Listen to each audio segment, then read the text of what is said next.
Good morning friends. আজ আমি খাসির মাংস রান্না করব, একটু অন্য রকমের। তো খাসির মাংসটা আমি প্রথমে বেছে ভালো করে ধুয়ে নিয়েছি। আমি আজকে প্রথমে কুকারে এটা দিয়ে দেব। মাংসটা দিয়ে দিলাম, ও পেঁয়াজ দেব,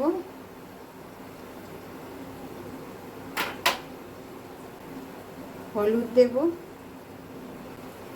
নুন দিলাম স্বাদ অনুসারে, অল্প চিলি পাউডার, খুব বেশি দিলাম না, হাফ চামচ মতন চিলি পাউডার, দুটো তেজপাতা কেটে দিয়ে দিলাম।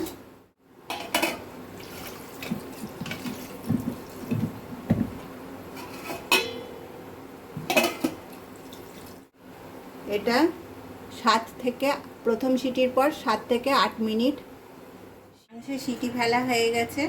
এখন আমি কড়াই চাপিয়ে দিয়েছি। কড়াই আমি সর্ষের তেল দিলাম। তেলটা একটু গরম হোক। তেলটা গরম হয়ে গেছে। এখন আমি আলুগুলো এরকম করে কেটে নিয়েছি, আলুগুলো একটু ভেজে নেব। আলুগুলো লাল লাল করে ভাজা হয়ে গেছে, আলুগুলো উঠিয়ে রাখবো। কুচানো পেঁয়াজটা দিয়ে দেব। এবারে আদা রসুন বাটা দেব। এর মধ্যে গোলমরিচও গুঁড়ো করা আছে 2.5 চামচ। এখানে আমার মাংস আছে 1 কেজি।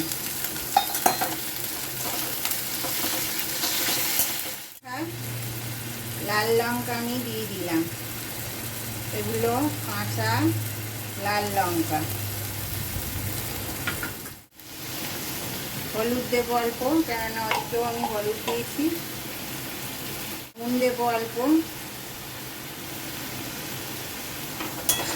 আবার একবার ভালো করে নাড়াচাড়া করব। এবারে এতে ধনে পাউডার দিয়ে দেব চামচ, আর অল্প দিলাম। এটাকে খুব ভালো করে কষতে থাকবো। আমি কেটে রাখা টমেটোগুলো দিয়ে দেব। এখন আমি একটা হাঁটার সাহায্যে মাংসগুলো উঠিয়ে এর মধ্যে দিয়ে দেব।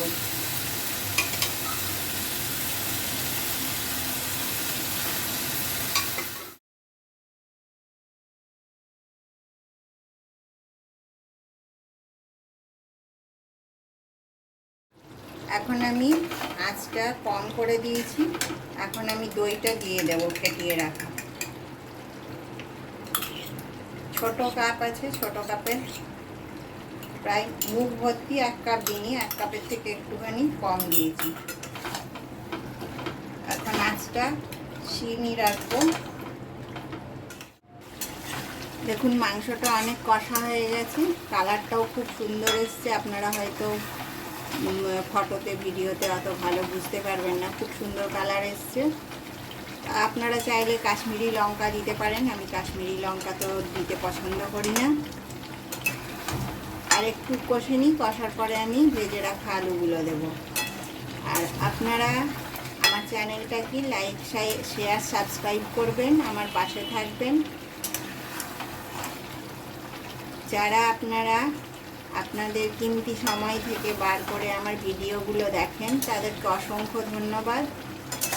আর আমার পাশে থাকার জন্যে অনুরোধ রইল, আমাকে অবশ্যই আপনারা সাপোর্ট করবেন।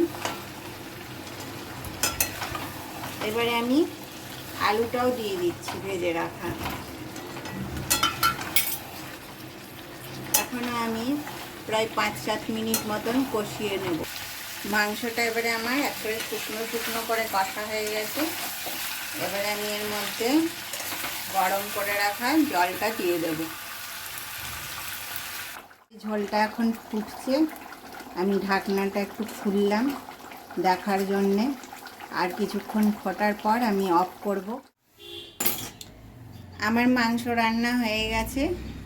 দেখুন কত সহজে আর কত সুন্দর টেস্টি রান্না হয়েছে। এই রকমভাবে আপনারাও বানিয়ে আমাকে কমেন্টে জানাবেন কেমন লাগলো। এটা খুব টেস্টি হয় খেতে। সব কিছুর সঙ্গেই তো জানেন মাংসের ঝোল খেতে খুব ভালো লাগে, কিছু বলার নেই। নেক্সট ভিডিওতে আপনাদের সঙ্গে আবার দেখা হবে। তাহলে আজ এই পর্যন্ত, টাটা।